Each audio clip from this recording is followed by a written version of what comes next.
thank you all for coming. Michael has said that you're all foregoing an exciting sporting occasion to be here, and I hope that we'll be just as exciting. This is the second event in this series based on the new series from Pluto called Fireworks. Myself and Anitra are both part of the editorial team of that series.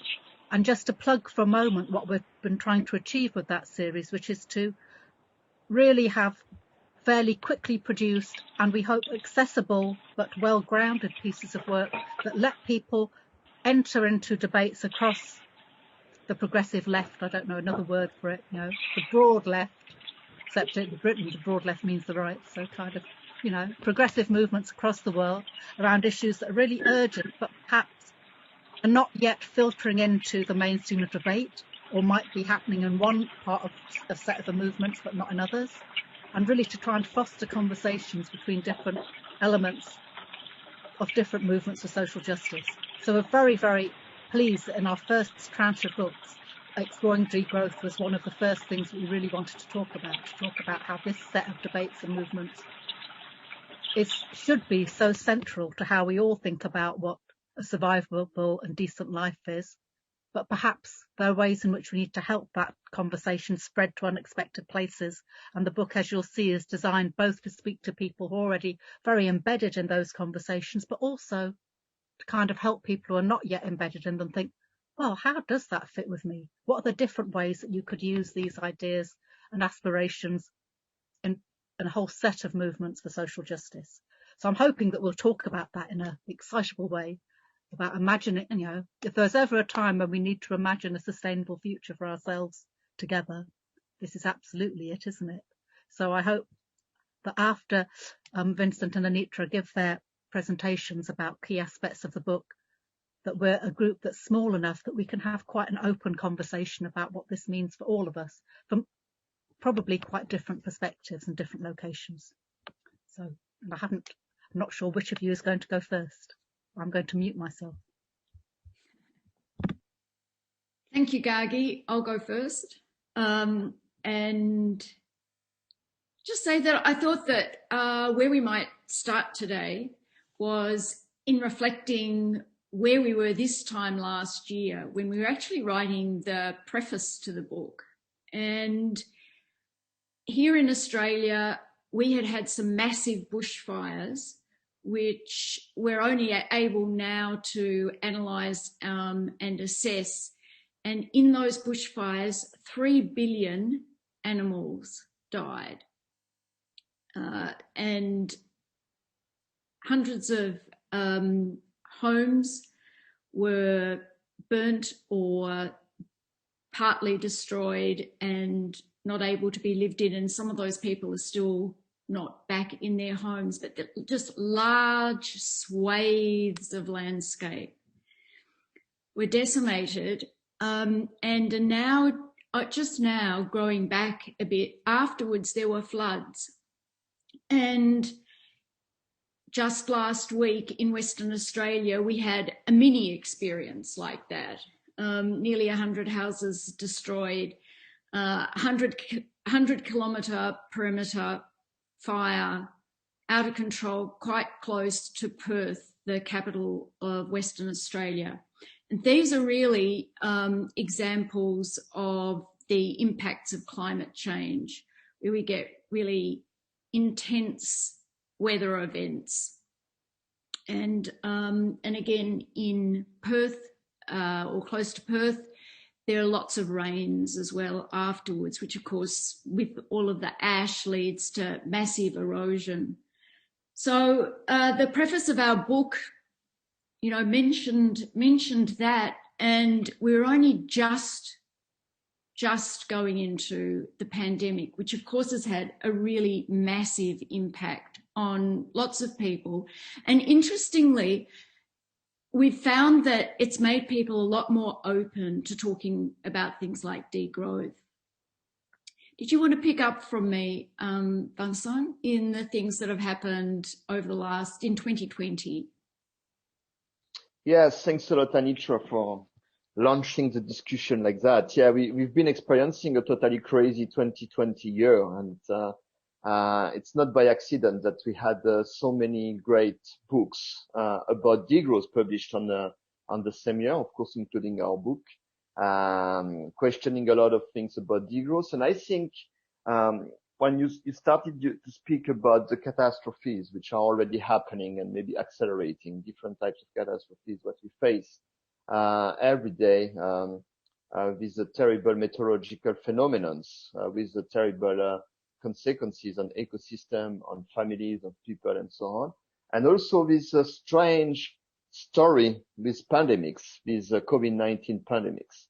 So in the degrowth scenarios, what I've been working on for more than 10 years, almost 15 years, this type of pandemics were somehow in the scenarios, but we expected much more violent pandemics in terms of medical impacts of the pandemics. COVID-19 is relatively a nice disease compared to the type of disease we could have expected, even coronaviruses or other type of viruses, for example, coming from the melting ices and so on.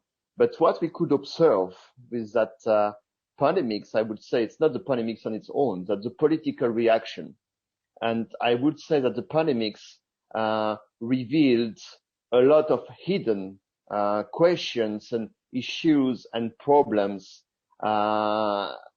within the system we are living in. And maybe most of that issues were already in the debates of degrowth for years. And I will give a few examples about it. The first one, and I think it's been a very interesting learning about the disease, was that if we want, we can have an impact on the decision about what do we produce, how, for what kind of purposes. If we want, politics can take back economics. In last spring, early spring, in February, March, April, a large part of the planet politically decided to stop the economy in order to find solution to stop the pandemics. It shows that politically what is in the political degrowth agenda to reappropriate the economics, to reappropriate a mega machine, what we think is out of control, could somehow happen. If we want, we can stop the factories producing useless things. If we want, we can stop this craziness of transporting a lot of useless resources, goods from one part of the planet to another part of the planet, and again to transform it and so on and so on. So the productivist system and this consumerist system can be taken back politically. And I think it was a very important learning, because in the time we were writing the preface of the book in January, when there was a big fires in Australia, still we could hear also in Australia, but all around the world, this type of narratives. And we were also in the time when Davos, large meeting with the richest people of the world and the corporation and so on, we're still in the narrative that you cannot control the economy. The economy is above the law of nature, is above politics. Growth is very important. We need growth. We need always growth. We need this type of economic development and so on and so on. So the pandemics offered an interesting place when we could see that if we want, we can. We can change radically our economic system. We can change radically our productions. We can change radically the way we produce the things and so on. The second interesting part of this pandemics was that when people started to be pushed to be at home, to be confined, to slow down, to relocalize, to stop traveling all around the world, to stop running to do bullshit job and so on, they started to face very tough question about what really matters, what's really important in your life. It's been quite violent for some people who started to realize that why being at home and making type of home office work, they didn't do much, and they started to realize that their work, what they've been stressed, what they've been working hard for years, decades, and so on, is maybe not so much useful. They started to realize also that when you face a pandemics, what really matters is maybe a good health system, is care, is solidarity. When you face a type of pandemics in a globalized world, as we are living in, maybe it's very important to reappropriate type of sovereignty, autonomy toward a lot of basic things for our basic needs. It's been very shocking for a lot of people to realize that a lot of things are which are very important for daily life, like food, like medicines, like a lot of basic things what we need for daily life and so on, are in such a very complex supply chain and construction chains involving a lot of energy and a lot of countries and a lot of transport and so on, that it makes this very powerful system very fragile, very unresilient. So it opens all these questions about what really matter and how to rethink meaningful activities, how to rethink other ways of life in relocalizing our economies, in rethinking care, in rethinking how to help each other, in rethinking health, in rethinking what do we produce, how, for what kind of use. So it's been a very interesting learning for the world. And again, it was something which was already in the center of the political debate of degrowth. I would say it was a positive part, what we could observe in the first dynamics of the pandemics. But after, it was followed by types of things which are totally in the barbarities, which you can find in the degrowth political slogan, degrowth of barbarity. So chosen, planned, democratic, solidar degrowth, or imposed barbarities, recession, and with recession, a lot of rising inequalities, violence, stress, authoritarianism, and so on. And it's what we can observe all around the world as well. So our imaginaries were pushed to be decolonized in the first part of the pandemics, but the second part of the pandemics was much more about economic stress, was much more about being depressed, still at home, doing what we do today on Zoom and not face-to-face meeting, less and less conviviality, with social distancing, which is a horrible expression, killing type of connection between the people and so on. And also, what is the worst in this economic system, which is totally relying, which is totally depending on growth.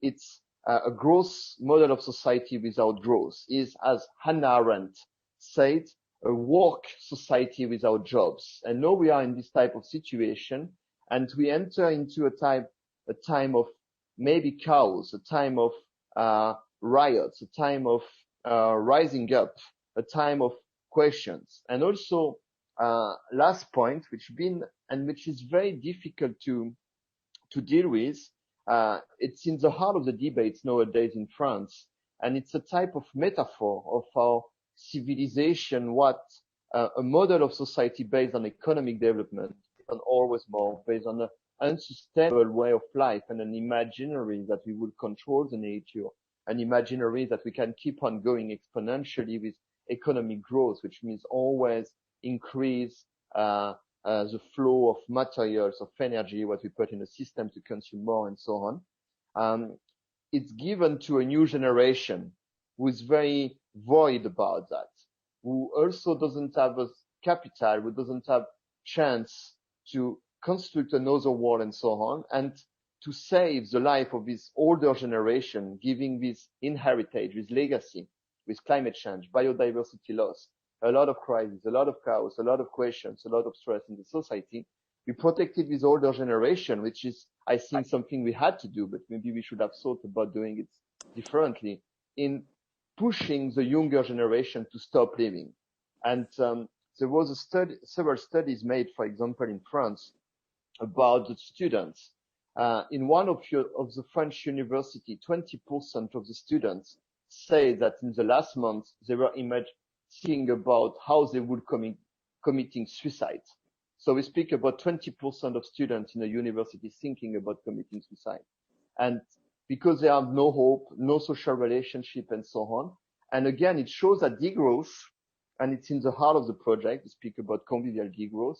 It's not only to radically reduce our environmental impact, which is what we have to do, but it's really mostly about thinking about another world with a lot of human interaction, a lot of enjoyment of life, a lot of solidarity, a lot of care. And I think it's what we have to do now in the second phase of COVID-19. More than ever, we have to speak about utopias. We have to speak about new models of societies based on other values where we will protect older generation as well, and we will find ways, smart ways in making the life still livable, enjoyable, convivial, but in being able to reduce the risk toward the pandemics, which is a short-term risk what we have, but also in reducing the incredible, even more dangerous, I mean, it's impossible to compare the risk of this pandemic and the other risk what our civilization is facing, which is the collapse of this thermo-industrial civilization through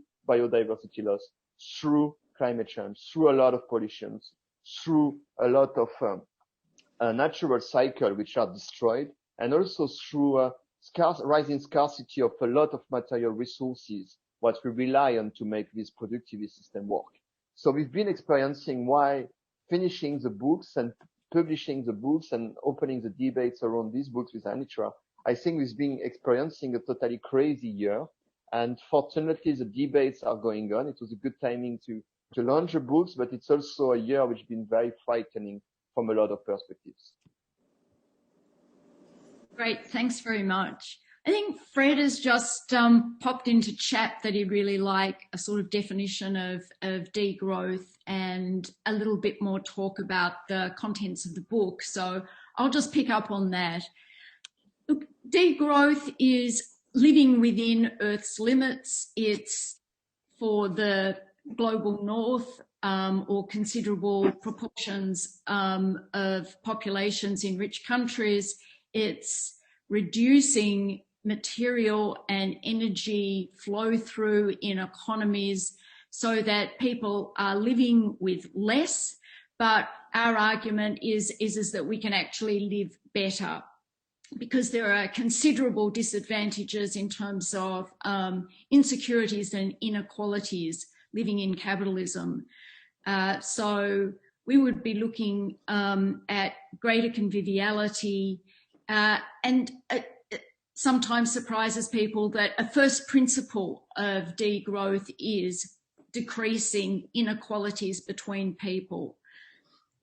So in our Exploring Degrowth book, we actually do spend a whole chapter talking about what degrowth is, how it actually developed in France and spread through Europe. We look at some really key contributors to the development of the concept, and the rest of the book in most ways is a very political kind of approach and slant on degrowth, because we saw that as being a gap in the literature. So we talk about decolonizing our growth imaginary. So of course that's quite a bit about growth and therefore the response degrowth. But in the third chapter, we actually look at different ways that degrowth is practiced by activists. So we go from just voluntary simplicity, do-it-yourself, household changes that people make, through to people getting together in collectives and following the kinds of principles of degrowth in a variety of ways of collectively provisioning, which is really important. And just in terms of that, I might mention Fern Edwards and I have just published a collection called Food for Degrowth. And a lot of that is about collective action in terms of collective provisioning. And similarly, a couple of years before that with Francois Schneider, this book, Housing for Degrowth. So you can see degrowth is actually very practical, and it's very much a grassroots movement. So there's a whole wing of degrowth activists or a whole portion of degrowth activists' lives that are spent with resistance of further development that's inappropriate, with infrastructure, great big roads, all of that kind of thing. And the fourth area that degrowth activists are involved with is, yes, visioning where we're going, how we might best get there. In other words, a degrowth project. And we do spend an entire chapter on the degrowth project, as well as an entire chapter on political strategies for degrowth. And finally, in the chapter that we have on sort of a degrowth project, we also have a summary of a project that Vincent and colleagues of his had already spoken about in a previous book that was published only in French.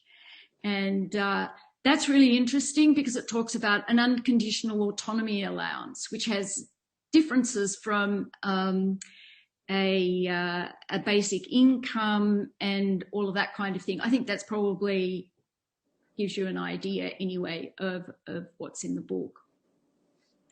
So, Vincent, would you like to talk a little bit about an unconditional autonomy allowance and just some of those ideas that we have in the kind of vision of degrowth and what we're actually talking about, what we were working towards? Yes. Thanks a lot, Anitra. Yeah, we developed this idea already more than 10 years ago in the French degrowth movement, in connecting a lot of different proposals and economic, social, democratic tools which may be helpful for a degrowth project. And we put on board ideas like we need more democracy, and there is no democracy without trust and without security feeling. So we need to reappropriate type of economic tools where we protect the people, where, as Anitra says, the first of degrowth should be degrowth in inequalities. And doing so, we provide from birth to death unconditionally what we democratically consider as enough to have a serene, decent life. So we dealt with unconditional basic income. We dealt with unconditional basic services. We dealt with local economies, like local currencies, like reciprocity economy, like how to extend the sphere of gratuity to make for free what we consider type of resources or services, what we may consider as too important to let in the irrationality of the market economy. And parallelly to that, we also started to think about limits and symbolic economic limits. Like we talk again about maximum income. We open the debate about property rights, which shouldn't be in the end of private property or public property, but maybe the commons, and how to rethink other type of democratic governance of property, and to promote the right to have a meaningful usage of property and not property for speculation or for excluding people. Also, we question inheritance. We question the craziness of the incredible inequalities, which increased a lot in the last year, even in time of pandemics and economic crisis. Inequalities kept on increasing even more. So we put together all these ideas, and we ended up with this central proposal called unconditional autonomy allowance, which consists on giving from birth to death to all unconditionally, so not conditioned to any kind of employment or whatsoever, what we consider as enough to have a decent life. And when we say we, it's democratically, how to rethink also our democratic institution governance. And this allowance could consist on some free access to public services, like, for example, education or health. Of course, in questioning what kind of education, what kind of health.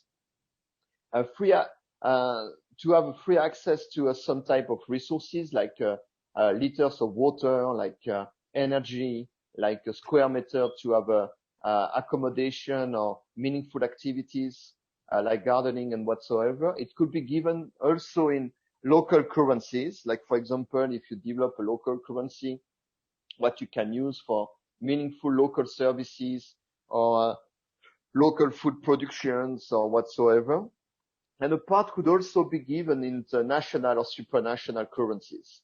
But I would say that the main goal of such an allowance, it's not the technicality behind. It's not to implement it wonderfully, technically or administratively, but it's to push for debates about what are our basic needs, what really matters in our life, and how collectively, in a sustainable, in a desirable, in a fair and transparent way, are we fulfilling our basic needs? So really this key question about what do we produce, how, for what kind of use? And it's about questioning democracy and to invent new types of political institutions, new types of ways to deal with democracy. And in France, in the last months, we had a very interesting national-wide political experimentation, which was accepted by President Macron, even if no is very cynically and in a very horrible way, refusing the decision made by this experimentation. It was the implementation of a citizen convention for the climate. It was following the Yellow Vest movement, which was ending up in a very incredible police violence repression. And to find a way to stop this violence, it was proposed by some friends close to Degrowth in France to President Macron to implement such a convention and to reinvent democracy. So 150 people were randomly chosen among the French population based on criteria to more or less represent the diversity of France. And for 1 year, meeting several times on weekends, and facing a large diversity of controversial approaches with different types of experts about climate change challenges, from agriculture to transport, from type of green taxation to a type of green solidarities, environmental, social justice, and so on. And very interestingly, even if they were strongly attacked, there were some attempt of sabotage and so on, but they work incredibly well. And it's an example how such alternative democratic system could be very effective. And they ended up, after 1 year, even if with the pandemic, they had to work in difficult conditions like us today on Zoom and not meeting face to face and so on. They ended up with 150 proposals, which are totally in the lines of what you could find in our book, a Degrowth project that we published years ago in France, or exploring Degrowth that we just published with Anitra. And it's very interesting how 150 citizens who, once they started, didn't hear much about climate change, were not experts in anything and so on, but got the opportunity to behave as active, conscious citizens, and how they could end up with a very well constructed 150 articulated proposal, which is like a fantastic proposal for a transition for France on how to go out of a growth model of society to our new models of society, which won't rely anymore on growth and which could offer interesting pathways for environmental and social justice, also responding radically to the challenge of climate change. And our book and the idea of unconditional autonomy allowance is really driven by this big enthusiasm and I think also rising demand from the society for more direct democracy and to invent a lot of new types of, with a lot of creativity, new types of political institutions which would be much more relocalized and which could be based on this type of things, more randomly chosen, more direct democracy, participatory democracy, different level, more subsidiarities, and so on. And I would say degrowth is really about that. It's really about reappropriating our imaginary, which is hacked by advertisement, by marketing, by mass medias in the hand of oligarchy, and to question what really matters and to democratically answer about that and to implement social and environmental justice in a way that we could face the environmental challenges in a radical way, and somehow also we could reinvent democracy and construct new models of society based on care, based on ecofeminism, based on conviviality, based on autonomy, based on a lot of other type of principles that you will find behind degrowth. Yeah, that's right. And I think that some other interesting aspects of that kind of platform are having maximum incomes as well as minimum incomes, that we look at incomes as being in kind as well as monetary, and that being determined locally. So we're looking at a lot of non-monetary economies. So, and also, I think that a caring economy is another aspect of the degrowth project that's becoming increasingly important. We have Feminisms and Degrowth Alliance, and the whole area of caring economy. It's one that we explore a lot in the Food for Degrowth, because it's sort of applied very much to provisioning as well, in terms of farming, that kind of thing. Would you like to, we probably need to wind up in about 10 minutes, but Vincent, another thing that I think that you might be able to chat about is cargonomia, the sort of degrowth social formation that you're involved with in Budapest, because I think it gives people a very good practical example.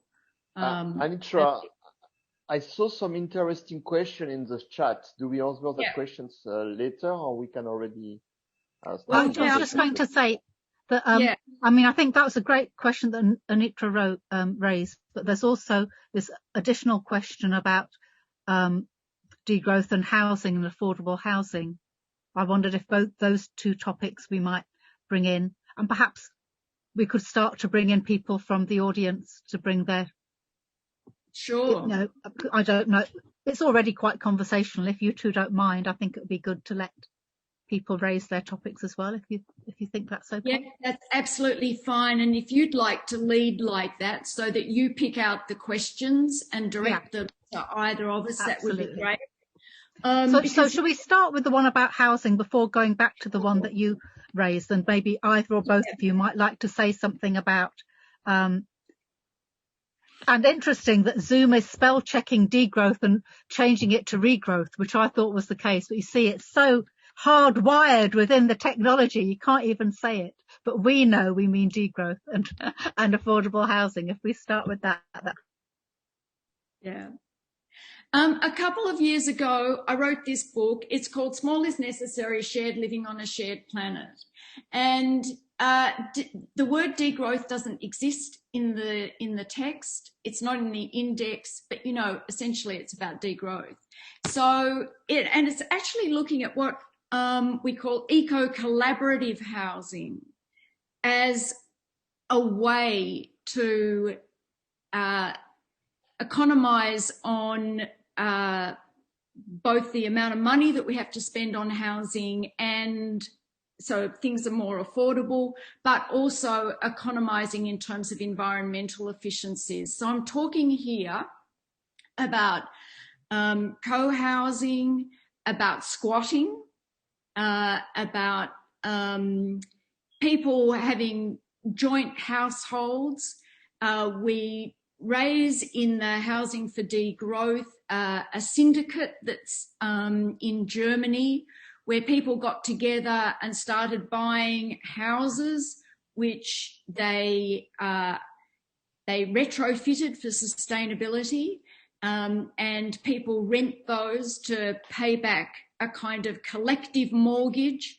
And as those houses were paid off, those people started reskilling other people, buying more houses, so that those were retrofitted, and now they've got hundreds of houses that are under that kind of scheme.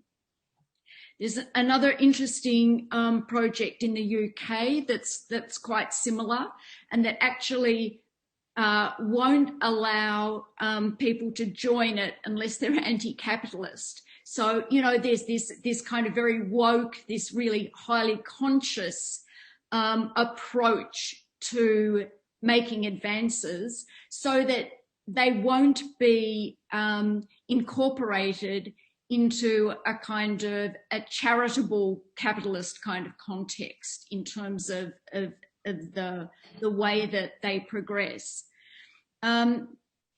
So in Housing for Degrowth, which is a collection, there are also really good analyses of, for instance, the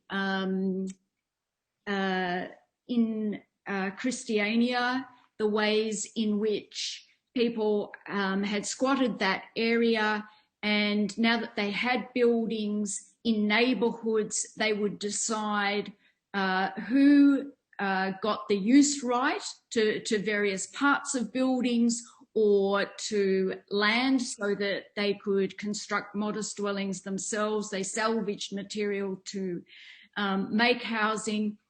So it was really basically people having direct democracy over distributing housing themselves, and when people's personal situations change because their children might leave home or their relationships might split up, they were offered more appropriate housing for themselves.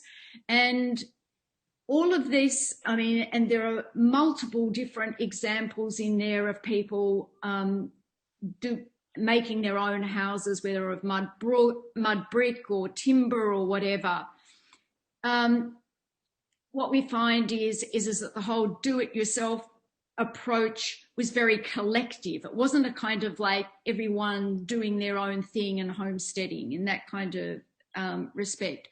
So just to wind up on that, Francois Schneider and I contributed to an event that Vincent was involved with, along with hundreds of other degrowth and post-growth activists at the European Union Commission. And our proposal was that what we learned from all of the examples that were contributed to Housing for Degrowth was that the big block, if you're looking top down in terms of changes, is that city governments need to be enabling rather than disabling people creating their own housing and making their own housing arrangements, because there are a lot of planning and building legislation that make people mean that people actually can't sort of create their own housing or divvy up housing in different ways. There are all kinds of policies and laws that are against that.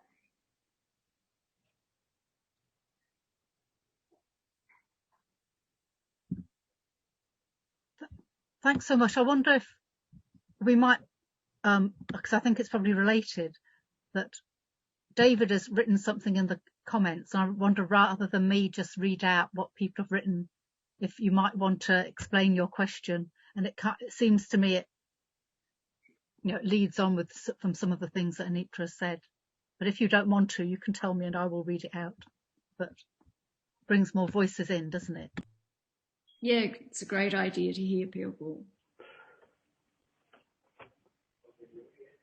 Well, I guess it's a question. I love the phrase that Vincent used in the beginning of his little talk about the goal is to have politics direct economy rather than the other way around, which struck me as just like a perfect definition of what I have always imagined socialism would be, as a replacement of capitalism. And in that respect, I'd sort of like to know a little bit more about this conference in France. And he he said something that Macron had sort of, sponsored it, but then he responded to it very cynically, and I would just like to know more about that.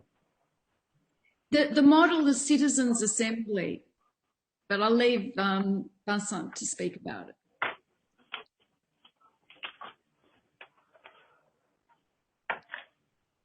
Can I go ahead, or it's my? Yeah. Yeah. So a few points, but I would say I'm in Budapest. I'm talking from Budapest. It was the city of Karl Polanyi, and this idea to reinvent the economy is really also inherited from Karl Polanyi's approach about the economy, and I think it's really one of the most important points, to put back the economy at the right place.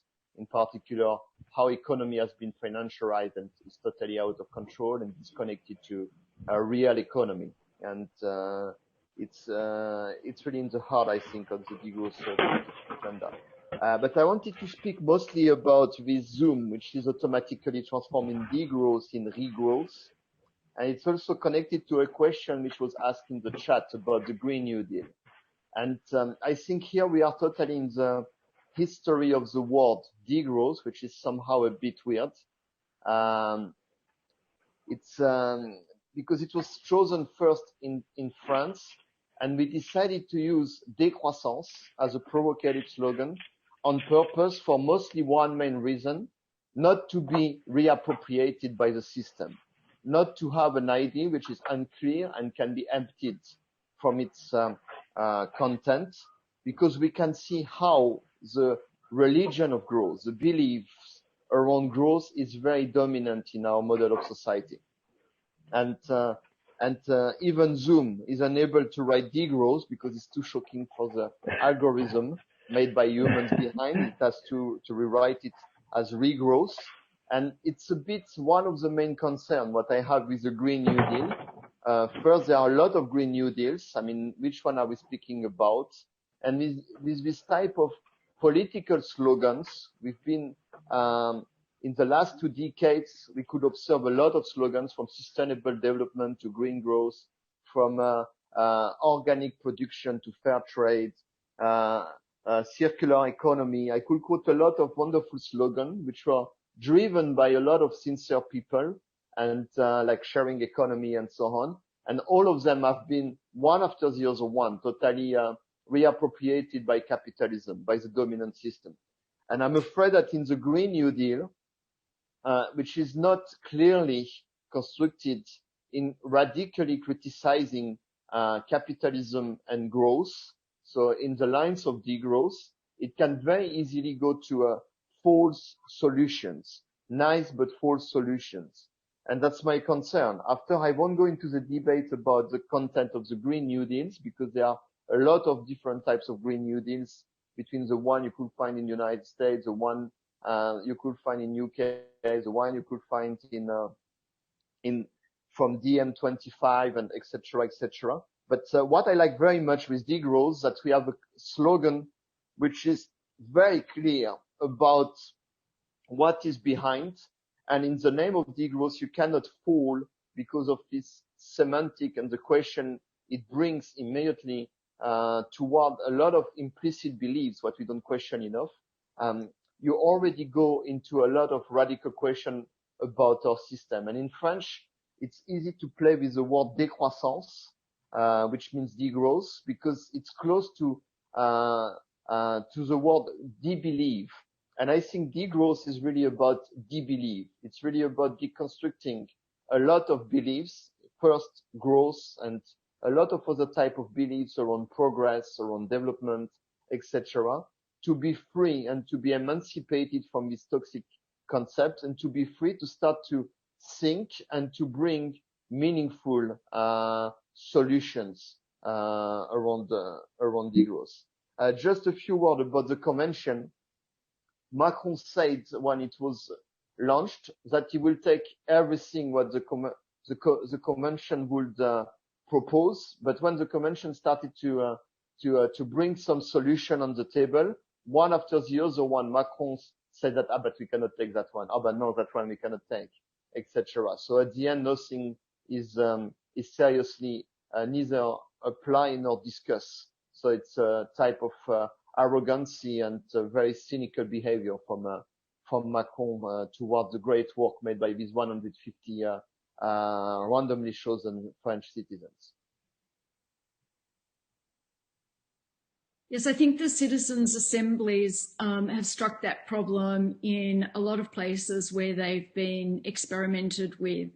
And it probably is one of the reasons that we're a very strong grassroots movement rather than being a top-down movement, because constantly you find that you can try and apply rather radical techniques in an area of capitalist politics or economics, and it really just gets co-opted or restrained by the system in that kind of way.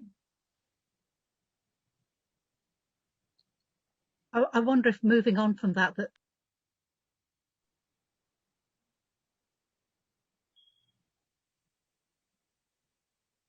so I muted myself. That's not very good. I wondered if, Susan, if you wanted to build on your question, say it and also kind of explain the context of it, if that's all right. That's fine. Thanks. Good to see everybody. I love this book. Great work, Anitra and Vincent. I think the book does a beautiful job of drawing up deep critical thinking from Marx through Gramsci, the Frankfurt School, especially in like degrowth fathers, I would say, André Gortz, Ivan Illich, etc. I think that does a great job and really nice critical thinking about, or critical theory about development, right? Critical theory of development, Arturo Escobar. I know you guys are on the edge of also thinking about critical race theory and critical feminisms, right? Decolonial feminisms, communitarian feminisms. And I was just hoping that you would share some ideas on those fronts to kind of extend a little bit your argument there or your thoughts. I'm happy to sort of talk a bit about the feminisms, partly because I've been working on another book for Pluto Press, which is called Beyond Money, a Post-Capitalist Strategy. And it's got a whole chapter on the pioneering work, especially the German ecofeminists have done, which in many ways are precursors to degrowth in terms of their ideas and strategies. Very much seeing, once you actually come to the conclusion that people need to be cared for and their basic needs met, and there's a very limited repertoire of kind of strategies that you will move forward on. And so in terms of say, for instance, Mies, there's a variety of authors who have written very strong feminist texts. And why they're brought into my book is that because really you can't operate on the kinds of principles that are raised with a basic needs approach without actually getting rid of money. And I'll tell you why. If you think about the fact that you're going to have direct participatory democracy, but based on a principle that everyone's needs are met, then and in the kinds of model that I'm looking at, it's a localized economy, so that you're looking at it as a smaller scale. Then you know what you need to produce and you know who it's going to. There is no need for a market. And I think that this is actually a really important aspect, for instance, of the different sorts of ways that in exploring degrowth, we talk about why it's important to be completely flexible. When it comes to, in a sense, rationing, you know, you do that directly rather than the way that the market operating on money is constantly reproducing inequity. You just can't get away from it. And I think it's one thing that the Marxist left has not engaged enough with, but that ecofeminists are very strong on, and that's picked up in Degrowth. So, for instance, another really good book that came out last year, this Degrowth in Movements, which actually looks at ways in which degrowth draws from and gives back to and can work in alliance with numerous different other movements. It's a really good one to look at.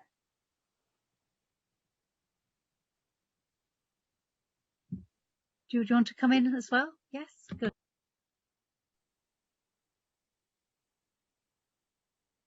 My turn. So I can say a few words. Yeah, thanks a lot, Susan, for your warm support. It's really well appreciated.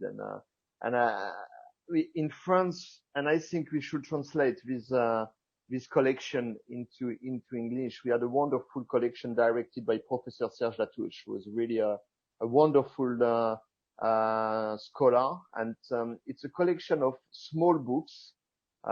Each book is around 100 pages, and each book is on one person, what we consider as one of the mother or father of degrowth. So, for example, there is one about ecofeminism and Françoise Daubonne, which is, I think, a wonderful book. And it's a very great work. I think what academics should do, because in 100 pages, they translate into a very understandable language, a very complex philosophical or theoretical ideas. And what is quite frightening is that a lot of debates that we have nowadays were already very strong 50 years ago, 1 century ago, 2 centuries ago, and so on. And going back to this past and what we could learn from old debates and what we could learn from our degrowth mothers and fathers, I think is helping us a lot to understand where we are and how we ended up in this crazy situation of capitalism, productivism, all the catastrophes what we face and so on. And in particular, I like very much to go back to, in the book, we try to, of course, very superficially, because the book is not only about that. And for each topic, you could write 1,000-page long book. But in the book, we speak about the debates within the left in the second part of the 19th century. And there is one dimension, which is, I think, in the continuity of degrowth, which somehow disappeared for decades around utopian socialism. And it's quite funny because people like Fourier or Proudhon, who were in this type of debates, were born also in Besançon like me. So maybe there is something happening in Besançon where we have a long tradition for anarchism and self-organization and so on. And we go back to this type of debates, like the debate with Paul Lafargue, who was the son-in-law of Karl Marx and wrote this wonderful book, which is a type of very poetic book, The Right to be Lazy.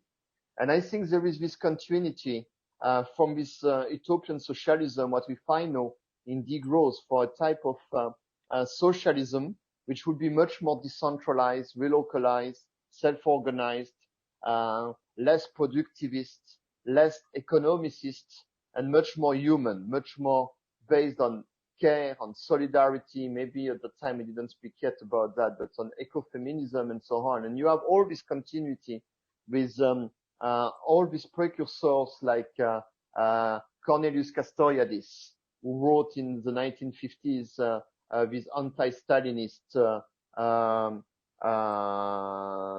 journal called Barbarity of Socialism. Later, you have André Gorz, who is one of the fathers of political ecology in France, and who was the first one who used in 1972 the word décroissance in French, which is quite interesting. And he used it as an exit of capitalism already at the time. We have a type of thinkers like Ivan Illich as well, who radically question development, and wrote a wonderful book, Tools for Conviviality. And degrowth is really this type of heterogeneous, multidimensional movement when we try to connect all these questions, all these debates, and we go to pick what's meaningful in the past, in all tradition, in all debates, in all political cultures and so on, to enrich the debates what we need to have in these days, and also to decolonize our imaginary, to start to experiment and construct new models of society, which were already sometime experimented in the past. And also, last but not least, because I saw a question about India, I think degrowth is really one of the strongest pillars of degrowth, is really radical critics to development. Development in the meaning of cultural imperialistic tool coming from the Western world to impose to the rest of the world a type of post-colonial system to keep on exploiting the people from global south and their resources in the name of bringing to them a better life. And starting from these pillars, degrowth is also an invitation to a journey in old and global south civilization, where I think when we start to travel to other civilization, you can start to learn much more about all the bias and all the religions and beliefs and toxic concepts, what we don't question in our Western model of society. So degrowth is also about being humble as a Westerner and to question everything, to be able to find solutions to the problem we face. I wondered if I could ask Michael to speak the question that he just wrote to me earlier about the snail. Thank you, Gertie. I will end up having to read a paragraph from the book, and this is one of many great paragraphs in the book, and I encourage everyone to make sure to get a copy. It's on page 96, The Strategy of the Snail. If a top-down approach is tempting, that is partly because we desire urgent, indeed immediate change in order to face our massive climate and biodiversity emergency. This makes us prone to anxiously rush into transforming society as quickly as we can. However, the degrowth movement's response to the urgency of our conjunctural crisis is to slow down, that is, to make haste slowly.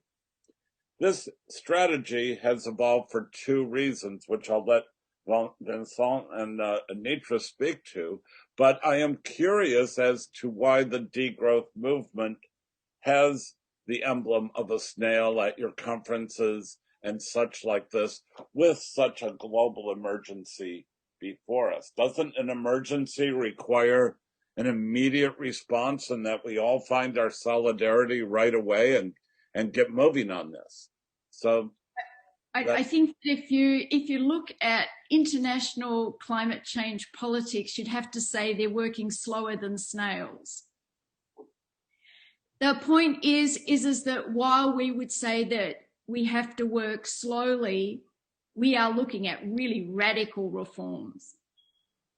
So if we would be looking at a world without markets, that's radical, and you can't go into that quickly.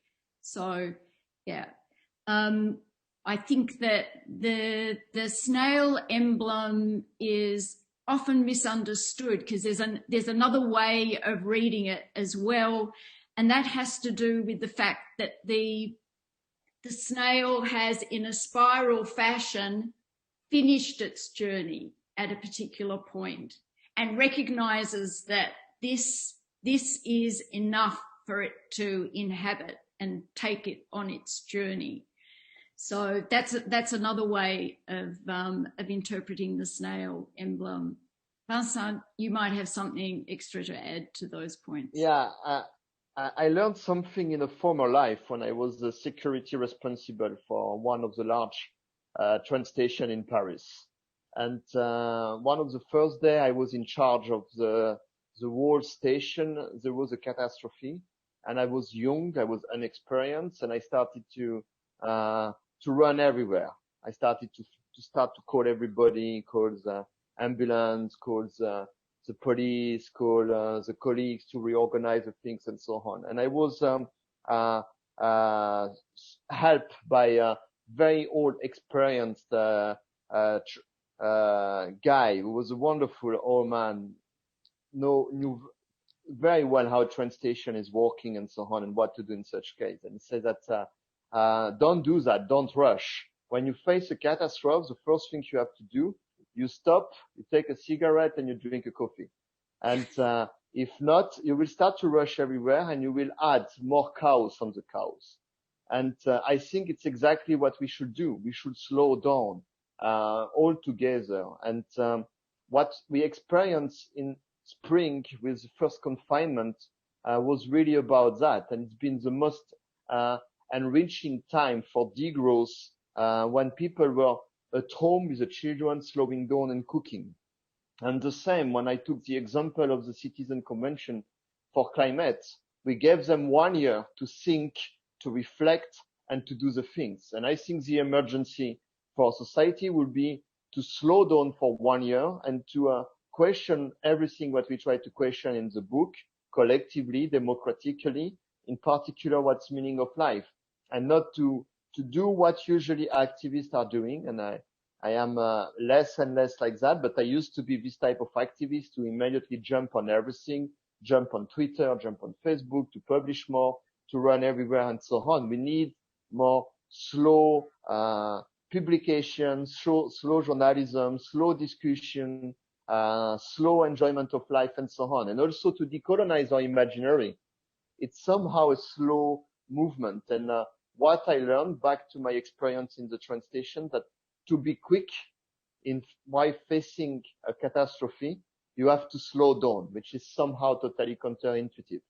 But somehow we have to be like this type of expert of catastrophes. If you look at an accident, you will never see a fireman or ambulance person run. They will go very slowly, very thoughtfully and so on. And it's what we have to do. So I invite everybody to slow down, think, and act cleverly.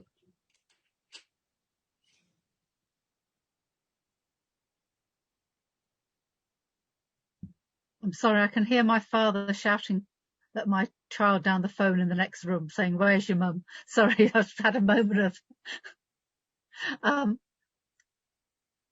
don't know, Karen, if Karen had asked earlier about the Green New Deal, and Vincent said something about that, but I wondered if you wanted to expand on your question or come back on it, because you also had a more particular element in your Green New Deal question about what might be happening next in the States. I don't know if you'd like to take the floor for a moment.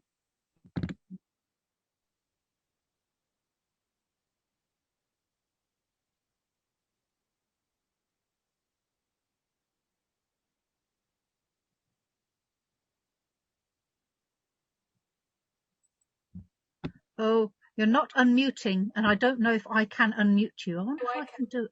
Oh, you've done it.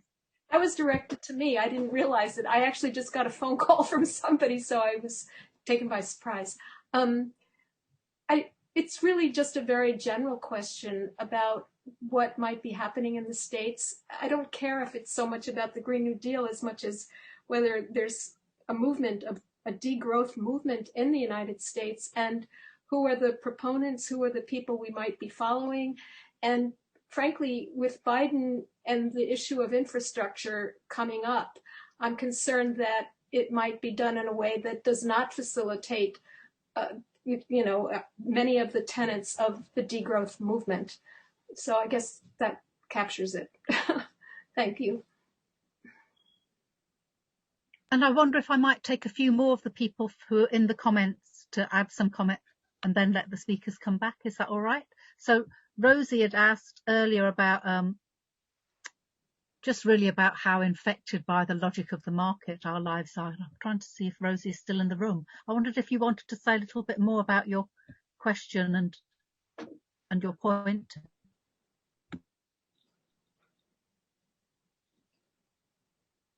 Of course, this relies on people actually being in the room at the moment when I say, aha, would you like to speak now? I'll come back in a moment then to Rosie and see. And I think Linda also asked about whether there's a degrowth movement in the States, which I think, and some of the chapters been about that, and some stuff about India. Rosie's happy David's to talk. Rosie's happy to okay, talk. excellent. So please do.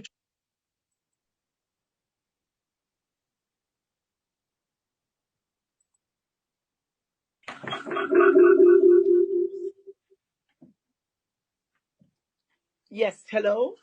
Hello, everyone. Thank Yes, you. Thank Rosie. you. Yes, I was listening. I was listening in two different devices because one doesn't have a camera, so I have to turn on my phone. Sorry about that for the delay.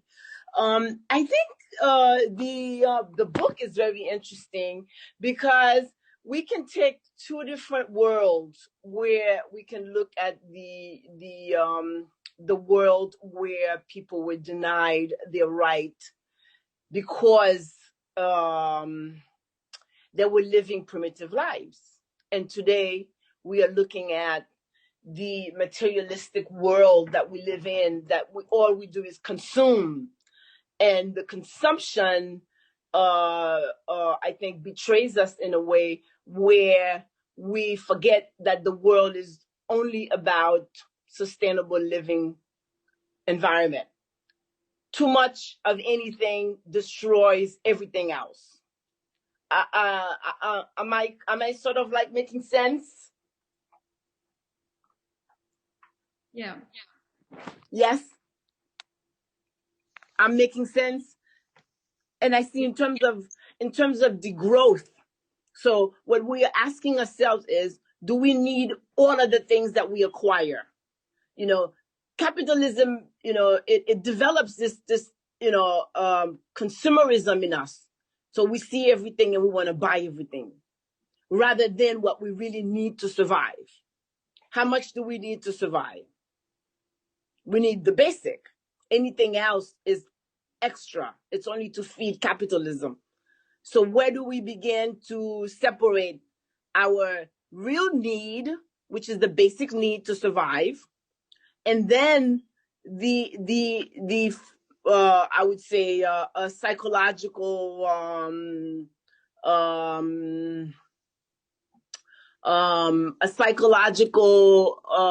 misrepresentation or a psychological need that comes from the environment, that comes from the market, that is captured by the market, and we take it in as if it's something that's internal, rather than that the nuances or the cues are coming from outside.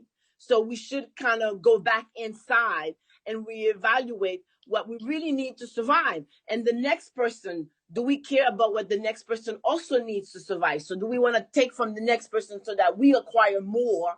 So we fit into this capitalistic system, that has an insatiable appetite. It's sort of like what I said in my little note. I don't know if I'm sort of like, I mean, that's what I'm getting from all these statements that are coming from the presenters.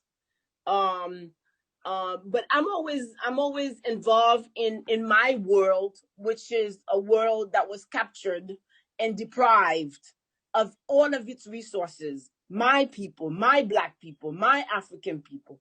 So not to say that I'm not concerned about other lives, other people, other races, but I find myself more involved, more concerned about where do we begin our own humanity so that we catch up with where humanity is, or where they describe humanity as what it is, because we still have not been accepted as human.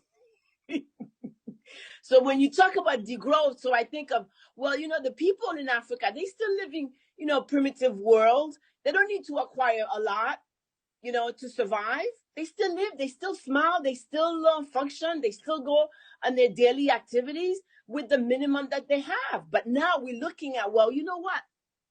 We need to degrow because we are destroying the environment by the acquisition of things that we need on a daily basis. Even the food we eat is a waste, because we buy the food, it stays in the fridge, and we don't eat it and we throw it out. Meanwhile, millions of people don't have food to eat. So I'm sort of like in this kind of like balance, of the two worlds. When will the two worlds meet so that we can recognize the need of everyone on Earth? Because I think the planet belongs to all of us. It doesn't belong to one group. Nor does it favor one group, but politics gives it that favoritism, gives it that upper hand. because politics is all about trade-offs, right? So no, thanks so much for saying that. Yeah. Okay, so I think that's that's really helpful to hear all of that, and I was going to also come back, linking perhaps what you're saying, and I think a point that's been made. I hope I know people say the name Aaron or Aaron differently in different parts of the world. Where I live, but sorry, I don't know where you're from Zoom. No, but, that's fine. Aaron, yeah, Aaron. And over here they say Aaron too, so there's multiple. Can I just say one thing before I bring you in, that linking you and Rosie, that I don't know if people have come across a book by Catherine Yusof called Billion Black Anthropocenes, which is really about saying a version of what you've said, that, and what Rosie has said, that the kind of carnage that we talk about now of the world on fire, perhaps for the majority of humanity, that has been the history of the world for some hundreds of years. So like, how do we reconcile that? And I wondered if that might be a bridge into the point I think you're making, but correct me if I'm wrong, but make your point now, perhaps.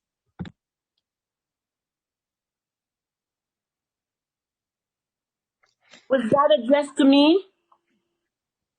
Yes, indeed.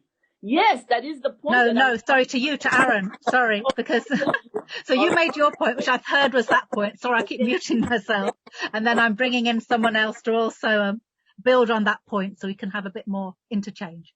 So sorry, Aaron now. Oh, so about the world being on fire for so long. Yeah, I just think that a lot of people these days are like, we have to fix it now, right? And it speaks to that, whatever.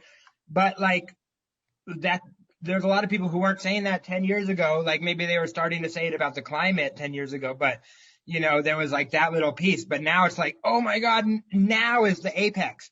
And I'm like, well, what do you, like, you're defining the apex. Apex is also when it starts to fall is one thing. So like, I don't know. I just think that, yeah, urging care within your strategy is just as important, even though people are perceiving a massive explosion of the crisis now. But I don't really see it being like, and I was wondering, thinking back, like, even like, I mean, when private property markets start getting off the ground, like, is not that in some ways the very big, as much of a crisis as now? Like the very initial, like when the idea starts to take root in the first place, how is that less of a crisis point than like now when there's mustard seeds being spread everywhere or whatever? I mean, so I guess those were the thoughts around that. Oh, no, thanks so much. I don't know. I wonder if I could bring in Katie and then ask Anitra and Vincent to come back. If Katie is still in the room. My pictures keep moving around, so I can't keep track. But Katie H on my Zoom had asked a question. I wondered if you were willing to expand on it a little bit, please. Yeah, thank you. Thanks, Gargi. Thanks, everyone. Vincent and Anitra. My question was just about the links between, or the commonalities between, degrowth and social ecology. And I guess particularly thinking about all the philosophical perspectives and the kind of like long view of world history and the connections between critical theory, feminism. It just strikes me that a lot of Murray Bookchin's writing speaks a lot about this stuff, and I think on an ideas level it's really profound, but it's also being practiced by revolutionary movements now. The Kurdish freedom movement really align themselves with social ecology, and people in the US as well. The friends have been asking about what movements exist, and I know Cooperation Jackson are doing really inspiring things. So I just wondered if you could talk about the connections a little bit. Yeah, no. So please, maybe Vincent and Anitra might speak on these few bundles of points or thoughts and comments. Do you want to lead on that, Vincent? Yeah, please go ahead, Anitra. Well, I was just going to mention we're expecting that we'll probably be doing a social ecology book in this series. which might come out next year. So yes, and you're right, there's a lot of connections, and our book, in fact, in our glossary, we have municipalism mentioned. So of course that does play a role in a lot of our discussions. So you're very right to see social ecology as being aligned and as one of the things that we draw on. I was really interested in what Rosie said, because I thought that she very richly brought together that the fact that for the last 500 years, as capitalism has kind of like ranged the world, there've been people decimated. There've been people who've been effectively prisoned and degraded within this system. And for them, I mean, that is the crisis, and was a crisis, and always has been a crisis. And I suppose what we're trying to do in degrowth is to, with the great emphasis on basic needs, we also recognise that it's impossible. The dynamic within capitalism is actually not around fulfilling people's basic needs, and people within the system keep on saying, oh yeah, well, if we grow and if we develop and if we bring this system to you, everything's going to be okay. But it's awful, and it's a really big lie, and that's about decolonizing our imaginaries. And so degrowth is very much about basic needs, and that's where you cut away from money, capitalism, which are sort of like entwined like chicken and egg. And I totally take on board the point that, yeah, crises just keep happening. And one of the things that worries me is that a lot of people say, when things get really bad, people are going to act, and you kind of like, how much worse could it be? You know, and like there've been all these crises and there hasn't been enough immediate action. So those are just some of my kind of like thoughts about some of the things that people have said. I'd like to add a few words just reflecting on the international degrowth conferences, what we've been organizing for more than 10 years. And it's really in the heart of degrowth, to connect a lot of schools of thoughts, a lot of collectives, a lot of groups of people fighting for their rights and so on, because we really believe that there are always something in common and always something to learn from each other. And each conference is really an invitation for this type of debates, also with different type of people, from activists to academics, from artists to more people who are politicized or simply citizens and so on. And also we always bring on board, or try to bring on board, the question of global north, global south dialogue. And in particular, we had in 2018 in Mexico City a degrowth conference particularly focusing on this question, on this dialogue. And we work a lot with indigenous people, particularly from the Andes, who are now the victims of somehow this type of green capitalism or Green New Deal, while developing a lot of so-called green technologies, in particular green cars or electric cars, everything electrics, because all these people in the Andes are expelled from their territories to exploit the lithium we need to develop exponentially again batteries. And we really believe that you need this type of solidarities between global south and global north.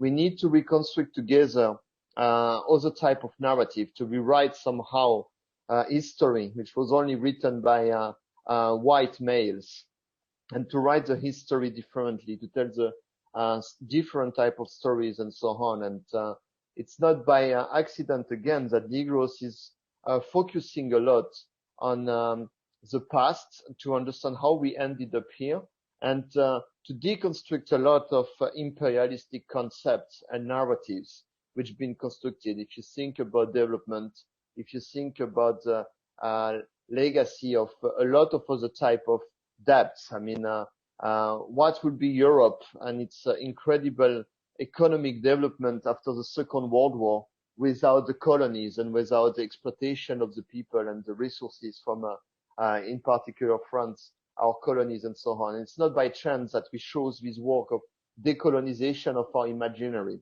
because it's also to go back to our history of slavery, of exploitation of the people, of a patriarchal society exploiting the women, of how resources were used for the interest of a minority, and after the history was written differently, like how beautiful is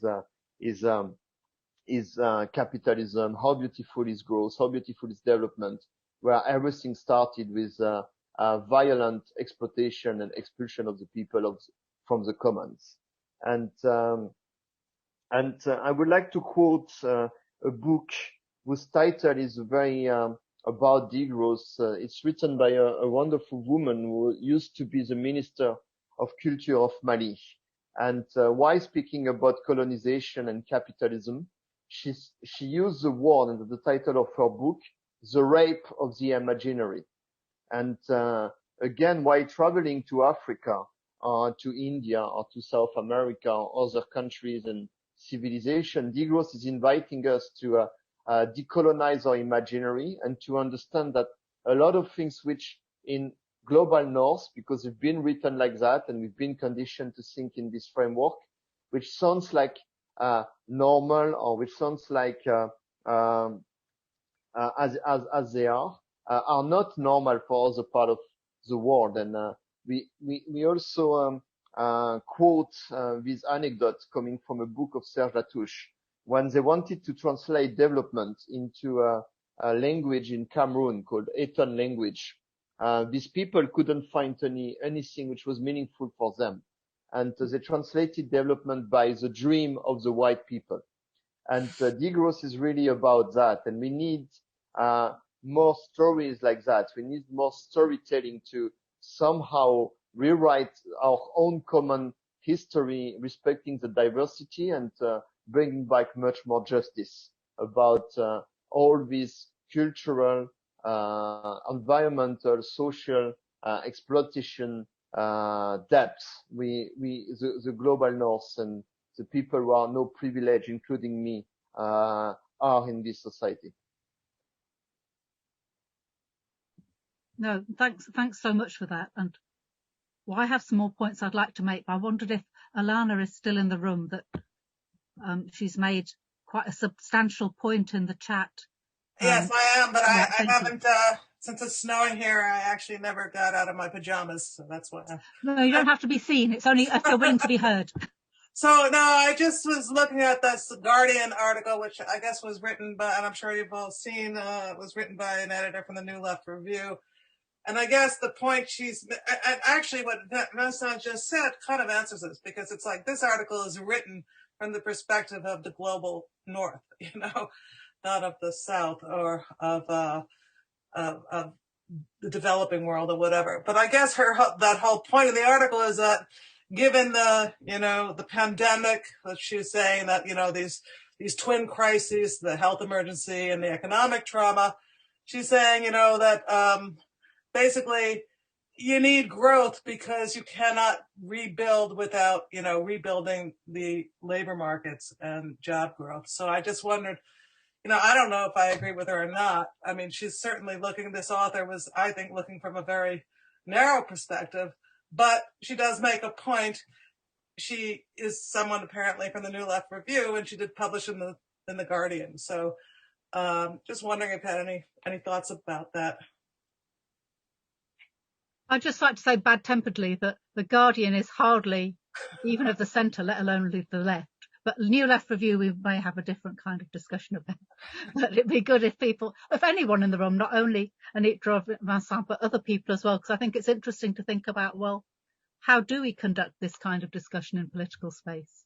because there is a kind of different, this argument that you're summarizing, Alana, is not the same as the argument that says, oh, nothing to be done, I don't know what you're talking about. This is an argument that says there's some immediate pragmatic objectives that to be reached cannot be reached through a degrowth perspective yet. But I think that's I'm interested to hear if either Anitra and Vincent or anyone else in the room have got some views on that, or how we might encounter that kind of point of view. I mean, the point is that under capitalism, you've got a 99% and a 1%. Just let's say metaphorically, okay? The point is that if you want to satisfy people's basic needs in some kind of crisis or whatever, there's no quicker way than actually just delivering them what they need. The whole concept of going through the market means that people who don't need things are going to get more out of that. So that it's a completely inefficient system, and it's one that, in terms of growth, people tend to have a very simplistic idea as to what markets and the economy is about, without recognizing that it's an extremely inefficient mechanism for meeting people's needs, and inevitably leads to inequities, so that you're just going to continue the inequity. It's caused the crisis, and then it's really a lack of imagination that people say that we need to keep on doing it. And also, I think it's a narrative from a privileged position.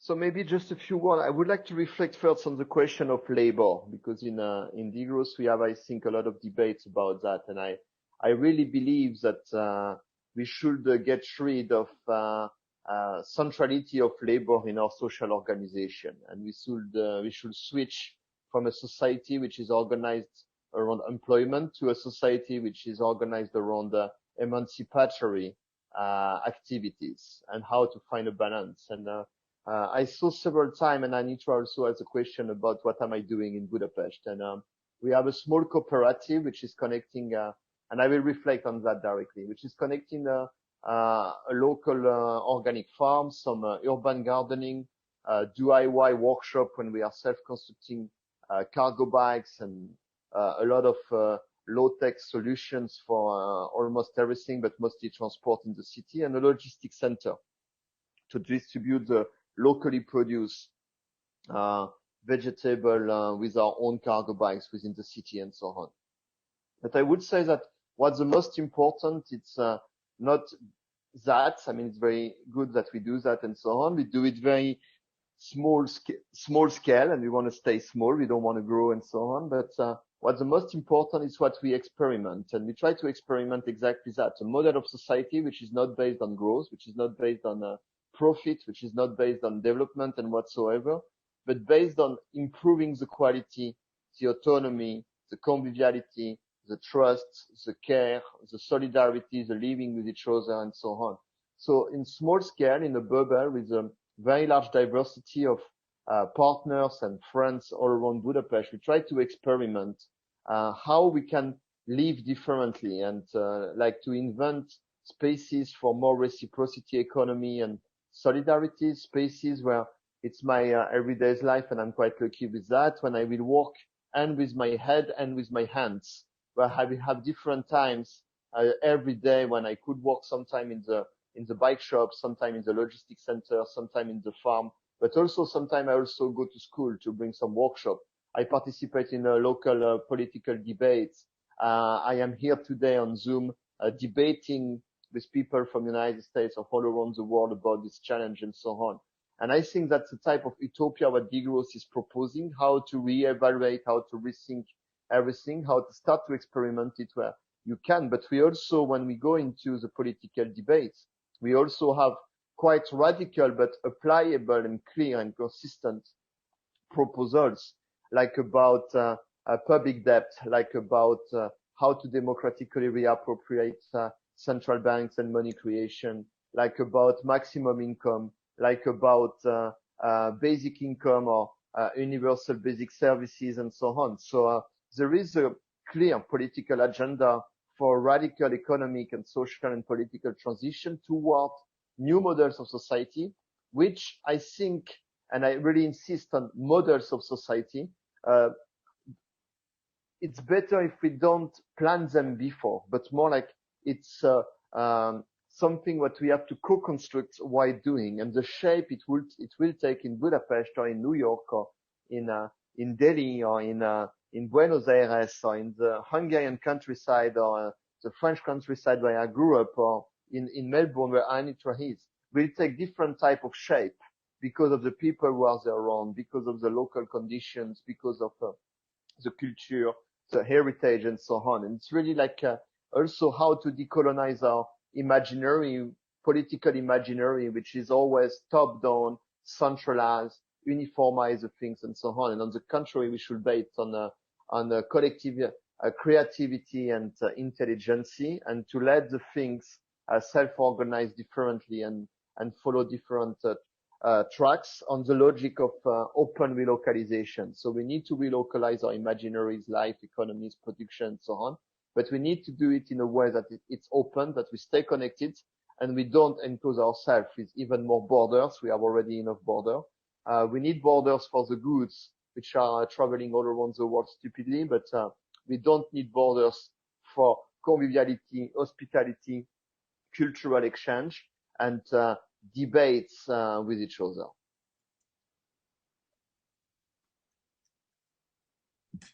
Actually, you've almost answered the question I was going to raise, but I've done pretty well as chair of not actually asking a question yet. So before we end, I quickly want to get one in.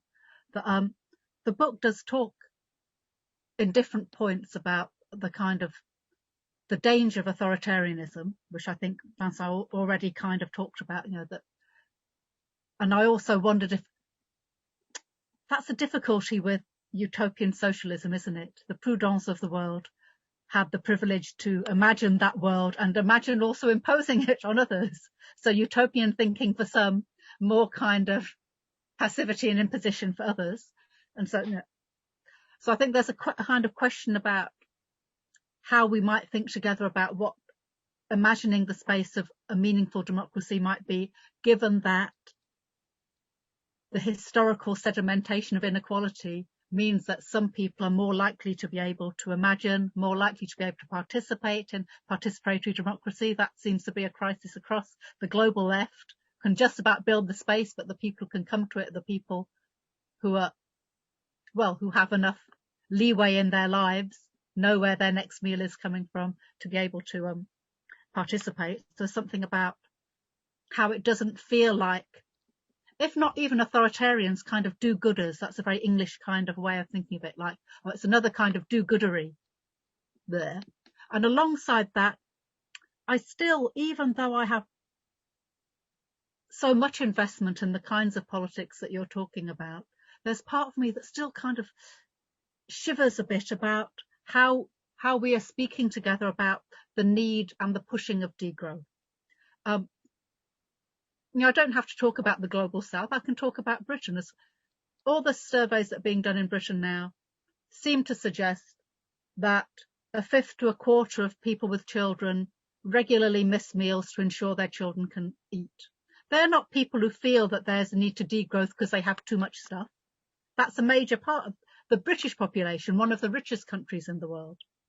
That argument, you can hear what I'm saying. I just think it would be good for us to rehearse that a bit about the difference between, or like how we bring together the idea that justice can only happen with a degrowth perspective, because that, I think, is a more difficult challenge for our collective, isn't it?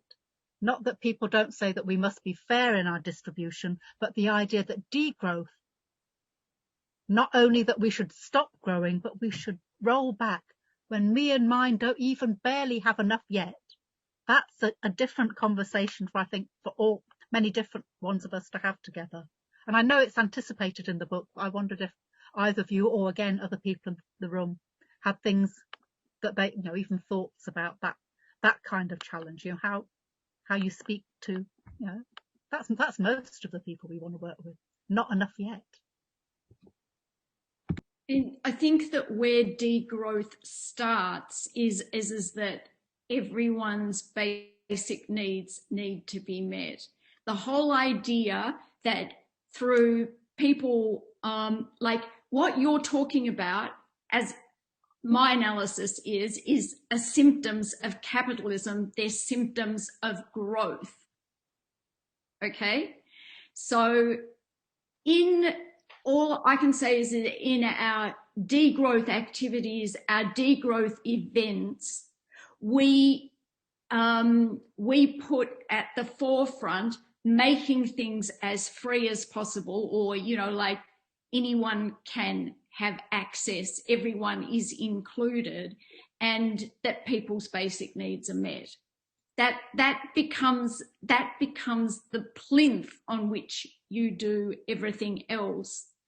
And I understand for us it's a difficulty within the discourse and this is why decolonizing people's imaginaries is a lot what it's about. What we mean by that is that there's this a constant belief that only a growth economy is going to satisfy those people who are on low incomes or no incomes. And yet here is the reality staring you in the face that this is part of what growth is about. It's part of what a capitalist economy is about. And what degrowth is about breaking that. And it's about meeting people's basic needs whose basic needs aren't being met. And it's actually about cutting down the wealth of a lot of people. I'd like to react more on degrowth in politics. I think there are very interesting dynamics in the name of degrowth or not, but you can find that in most of the Western countries, United States as well, in Europe and so on, and we can find it also here in Hungary, where you have very interesting dynamics for much more direct democracy, with sometimes contradictions in green political agenda in the level of the cities. And in France, in the last municipal election, or in Hungary in the last municipal election, there were a lot of very interesting citizen dynamics with municipalist movement, with people questioning a lot of things. And on the municipal level, we can see that this type of ideas are easier to be debated, easier to be implemented, even if we are far away from being able to implement them. Maybe the infrastructure and the administration and the bureaucracy behind what we inherited is still too big, or is still too much in the opposition of what we plan or want to do with that to achieve anything. It's a type of dilemma and problem we face with the new municipality in Budapest. And on the contrary, you see rising authoritarianism more on the level of the states in a larger level. We can observe it in a very frightening way in France. We can observe it in Hungary. United States was facing very frightening dynamics in the last months, where you all have in these countries a complexity between what is in reality the everyday life of the people, in terms of solidarity, informal solidarities, what they are really doing, what they are really trying to push more and more to do, and so on, and what the mainstream medias and mainstream political debates are able to put in the brain of the people. And you have big gaps between the reality which is lived and what's in the imaginary of the people. And when we speak about inequalities, when we speak about basic needs, we speak about frugal abundance. And because there is no abundance without frugality. Abundance is how we are able to self-implement our own limits in an autonomous way and so on. And we live in models of society of overconsumption and full of frustration and scarcities, which are politically, economically constructed to create these inequalities, to create these divisions, to divide the society in order to keep the power in the hand of a minority and so on. And I would say for degrowth and all the our partners in politics and so on, it's how we are able not to fall into the traps which are constructed everywhere in history.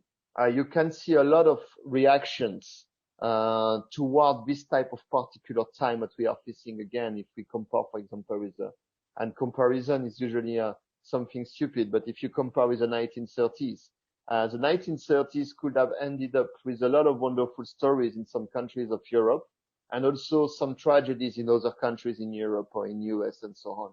And also in countries which went into the worst tragedies, you still had nice stories. And the contrary, in some countries which were driving to interesting political agenda, you had tragedies. And we are again in this type of historic momentum where things are accelerating, where a lot of things are under experimentation, where a lot of people are standing for a lot of wonderful things, and at the same time, a lot of horrible things are happening or are able to happen. And that's why I like very much in Degrowth with a slogan, Degrowth of Barbarity. And what we try to do with Degrowth is to try to minimize as much as possible the level of violence and the impacts of the catastrophes and the problems our society is now facing and may face more and more if we don't act, and trying to act as much as possible in transforming the imaginary, in culturally transforming the society, in implementing debates, in relocalizing our activities, in creating local informal solidarities within the society and so on. It's all this type of things which may help us when we face shock, crises, catastrophes, that people will turn more in the direction of solidarity and not barbarity. And the dominant system doesn't have any interest to develop solidarities. It's developing always more and more fears, suspicion toward the neighbors, the other people, division, and so on. Because if there is solidarity, these people will start to fight against this oligarchy. And we are really in this particular time where somehow the fight between the classes, where we never faced such a high level of inequalities in history, where somehow the fights will be more and more violent. And with Degrowth, we try to think about how to make it successful with as much as possible no violence, which is quite challenging. Oh, thanks so much. We only have a very few minutes. I don't know if there's a few people who've made points. I hope that you are spelling that your name is said Kate, but C-A-T-E. Correct. And then I've got Fred, and then I've got Linda. And I wondered if you might all three of you want to come in very briefly, and then we let Anitra and Vincent have the last word, if that's all right. Thank you.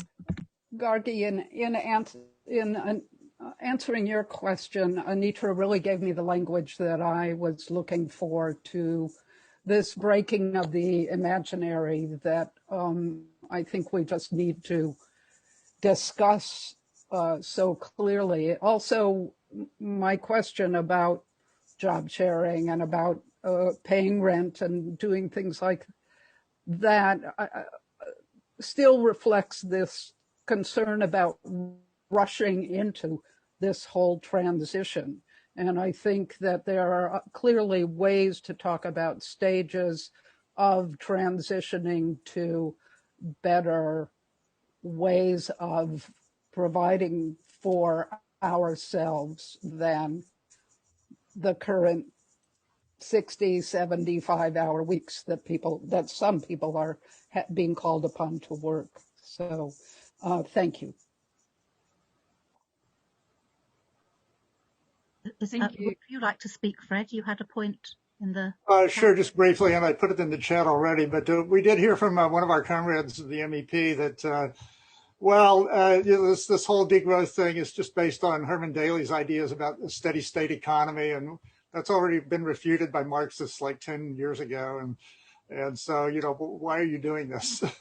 So, we didn't really respond to that.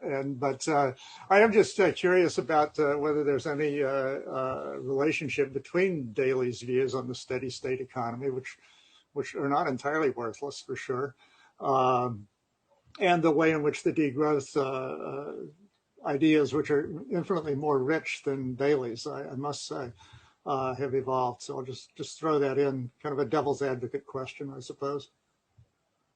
The similarity with steady state economies is that both kind of schools of thought, if you want to put it that way, are concentrated on living within Earth's limits.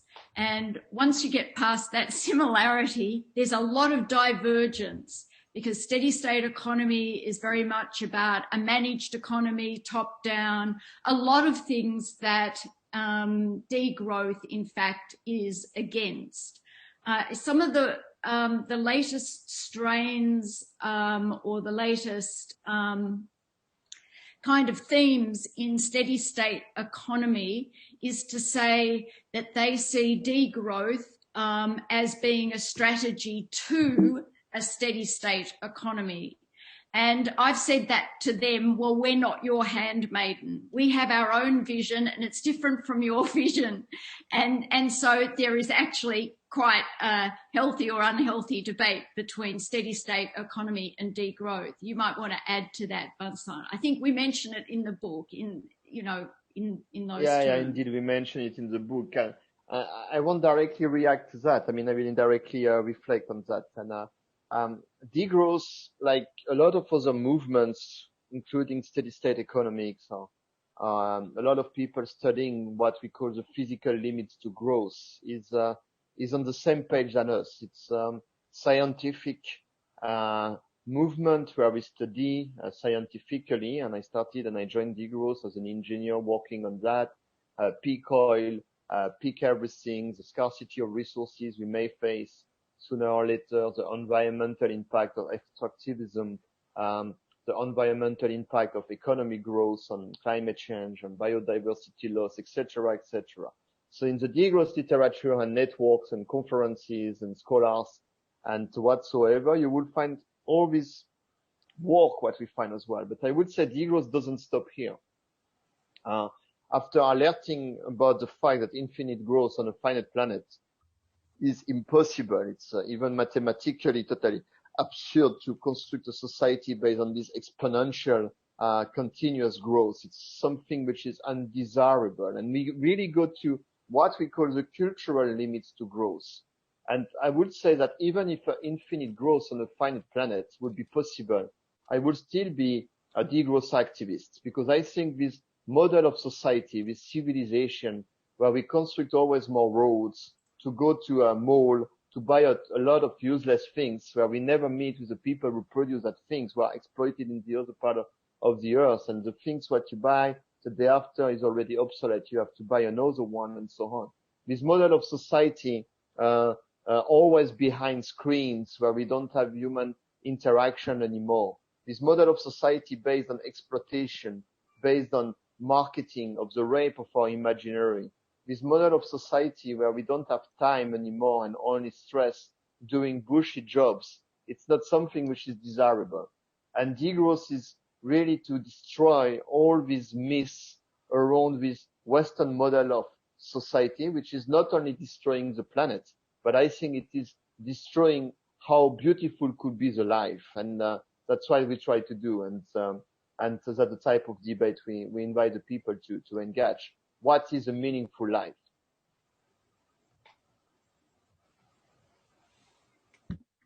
Even though I chaired badly and forgot to bring Linda in, I think perhaps that issue of what is a meaningful life might be a good point for us to end on. And thank you all for really a very, very full and varied conversation. Thank you so much.